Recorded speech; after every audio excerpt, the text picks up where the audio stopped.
আমার কাছে ইনশাআল্লাহ আমি বলে নিয়ে যাই। আর জানলা দিয়ে নিয়ে আইছো। আর জানলা দিয়ে দিও নি। আচ্ছা। আচ্ছা।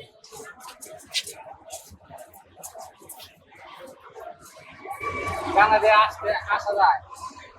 আবার ধীরে করে তুমি আবার ফেজাইও। এই যে আমি ট্রেন ছেড়ে দিব। বাঁশি দিছে। বাঁশি দিলে না সুন্দর করে ছেড়ে দিব। এই শঙ্কা ফ্যামিলি যাচ্ছে সিরাজগঞ্জ মনসুর আলী। হ্যাঁ, বাচ্চারা খুব কান্নাকাটি করতেছে যে বাবার সাথে বাবা যাচ্ছে না কেন। ঈদের ছুটি নাই, যে কারণে ফ্যামিলি পাঠায় দিতেছি আর কি সিরাজগঞ্জ। এটা খুব দুঃখজনক এবং কষ্টদায়ক ব্যাপার। কিছু করার নাই, কর্মক্ষেত্রে মনে করেন যে থাকতে হচ্ছে ঢাকা, ফ্যামিলি চলে যাচ্ছে আর কি।